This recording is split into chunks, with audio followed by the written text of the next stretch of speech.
comes to gaming systems by Nintendo, the Nintendo Switch is undoubtedly one of their best systems. It is just so much fun to be able to have this system where you can choose to play it on the TV or you can choose to play it on the go if you're going on a plane trip or a long car ride. And it's also really nice to have a version of the system where you can literally have a system that you can just fit it in your pocket. It's awesome. I love the Nintendo Switch. There's so many good years and memories of playing different games on the Switch. But I decided that I want to make a video of the Nintendo console that I grew up playing. And that is the Nintendo Gamecube. About 2 years ago, I made a video talking about the video games that I loved growing up on the N64, and still, I do enjoy those games a lot, but I didn't really grow up playing the N64. That was kind of before my time. Well, I really grew up playing what I appreciated the games playing as growing up, officially growing up, was on the Nintendo Gamecube. And I'm going to be talking about some of the games that just really meant so much to me that I remember spending hours playing. And I've tried to make a video like this before, but I just find myself ranting about these games. So I'm going to go through these games as quickly as possible. So this video isn't like an hour long. So anyway, let's get right to it. The first game that I want to talk about is SpongeBob SquarePants Battle for Bikini Bottom. I was 7 years old when this game came out, and actually, I initially was never gonna have this game. I remember, like, I saved up like $30 one time, and I remember, like, there was this, seeing these commercials for this one, like, little toy. It was like, it was Beyblade or, no, I think it was Mega Man. It was like, if you remember that anime, they would swipe those cards when they would battle online, and the two characters, like Mega Man against whoever, whatever chips were slit, they would get like these weapons to fight online. And I remember, like, some toy company came out with that, and I wanted it so bad. So my parents drove me to Walmart, and they thought it was so stupid that I was gonna blow my money on this toy. So, but I bought it anyway, and when we got home, I'm like, I don't really want this. And my parents, they just gave me this look like, you are such a jerk. You suck! So, they ended up just leaving me at home and taking back the toy to Walmart using the money that I used to buy the toy, and ended up buying this game that I said that I wanted. I just came up with saying that for some reason, but I am so glad I ended up with this game because it is amazing. It's so awesome that, like, the voice characters like Caroline Lawrence, Tom Kenny, Bill Fagerbacka came back. And the only problem I really have with the voice cast is that Tom Clancy never came back, or that might not even be a character, Clancy Brown. He never came back from Mr. Krabs, and Mermaid Man, Ernest Borgnine, they weren't in the game. They used a different character, and it just doesn't feel the same. They both sound so different, and it's really weird. Huh? What? Oh, yeah, it's that Sponge Kid. But I love the gameplay in this, how you get to explore different areas of Bikini Bottom, how in the beginning of the game you can explore Jellyfish Fields, you fight King Jellyfish, and then you can, like, go downtown Bikini Bottom, and then you can, like, explore other areas like Goo Lagoon, and there's even bosses in this game. Like, the first boss is a robot Sandy, and then it turns into a robot Patrick, and then the final boss is this robot SpongeBob. But it's awesome to, like, explore all of Bikini Bottom in this game. You can go to downtown Bikini Bottom, Rock Bottom, you can go to Sand Mountain, do these time trials to earn these golden spatulas. It was so much fun. I had so much fun playing this game, and the game did get harder as it went on. I do love being able to switch between characters, like SpongeBob will switch to Patrick, or Patrick will switch to Sandy, and especially this one area, the Dreamland, where you can like go into Sandy or Squidward or Mr. Krabs' dreams. That was really hard, especially Sandy's dream where it's just this giant slide. I hated that. I thought it was so hard. Just because you were doing these jumps, you have to avoid these cows that are throwing their poop at you. It's a hard game, but it's a really fun game, especially since I loved SpongeBob ever since I was like 3 years old. Anyway, this is one of my favorite childhood games growing up. The next game I want to talk about that really defined my childhood, that brought me into the series, was Super Smash Bros. Melee. I was 5 years old when this came out, and I remember me and my sister, we would spend hours playing this game. How we would just go into these melee matches, choosing these characters, like usually I would be Link, or my sister would be Samus, or Ness, or someone that wasn't Link.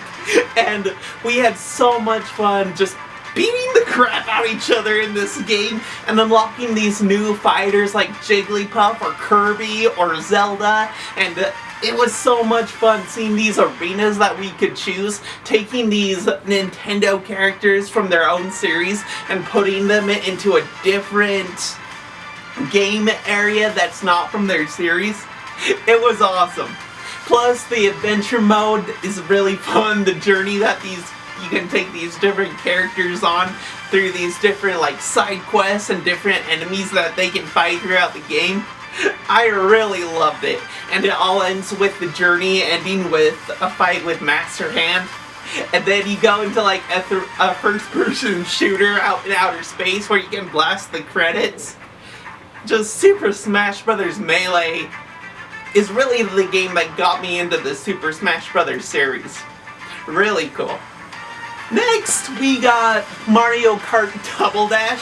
I don't remember how old I was for this. I do remember though that this was a game that me and my sisters, we got for Easter for our parents one year back in the day, and it was so cool. We were so amazed the way that the mechanics worked in this game. How you are able to pair up all these Mario characters with characters from the Mario series that usually wouldn't pair up. Like you could pair up Bowser with Luigi, or you could pair up Yoshi with, I don't know, Princess Peach.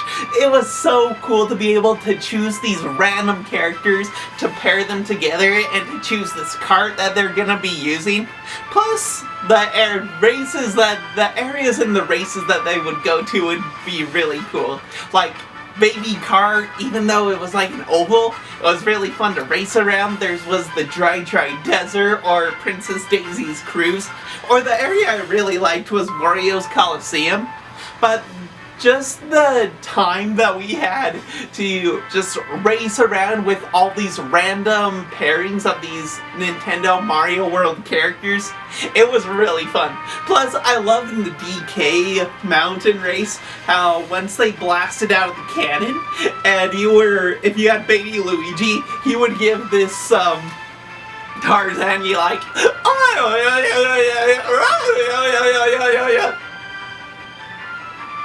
it was great.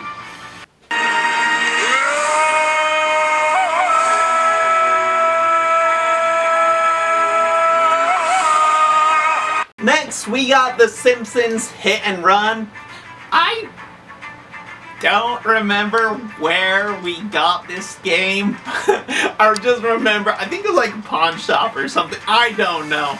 All I remember is like going to this random store when I was super young with my dad, and he ended up getting it, and I'm glad he did. Like, I grew up watching the Simpsons cartoon. I loved it, and this game is so much fun. Even though I've never been in it, I love it.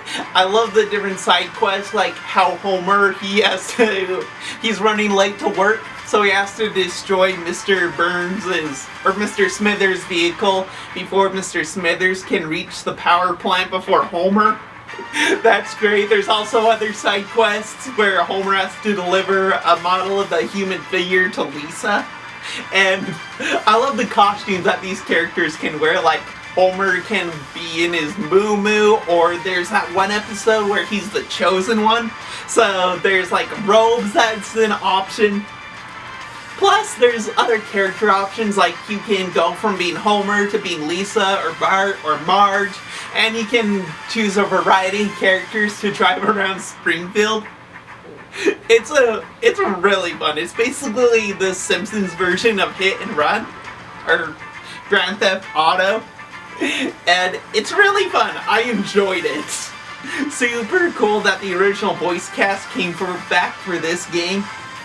I love it. I love it 100%. I'll never get sick of it. I probably will never beat it, but I'll never get sick of it replaying it from the very beginning, because it's just a great game. And the last game I want to talk about is Harry Potter Quidditch World Cup. If you've never played this, if you're a fan of the Harry Potter games, I would definitely check out Quidditch World Cup, because it is a really fun game. This is a game I got for my birthday one year, and I just remember spending hours playing with like my sisters, my parents, my friends. We would all get together and play this game. I love that at the beginning you're learning the Quidditch moves, like how you can be a beater, how you can be a chaser, what it takes to get the quaffle, how you can be a seeker. And as you complete these little small tasks, you can finally choose what house you want to go in, like Gryffindor, Ravenclaw, Slytherin, or Hufflepuff. And you play against these teams. And once you beat the other houses, you go on to compete in the World Cup for Quidditch. And from Quidditch World Cup, you can choose like all these other teams. Like you can choose to play for Australia, or England, or USA, or France.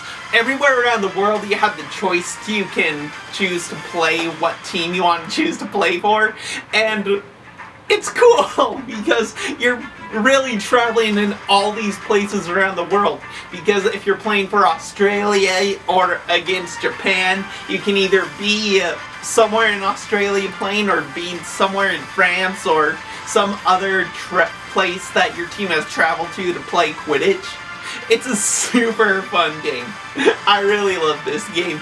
Plus, the controls aren't hard to learn, super easy, and it's one of the best Harry Potter games that has been made. So, really fun. If you have this, I want to know what you think of it, or if you find it somewhere for super cheap, give it a try, because it's totally worth it. So yeah, even though I have a lot more GameCube games, those games that I just mentioned are the games that I specifically remember spending the most hours playing growing up. I loved them so much, really fun, and yeah, I just love the GameCube. Probably, in my opinion, one of the best systems that Nintendo has ever made, ever.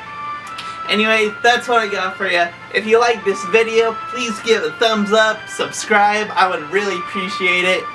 And yeah, we'll see you next time. Take care.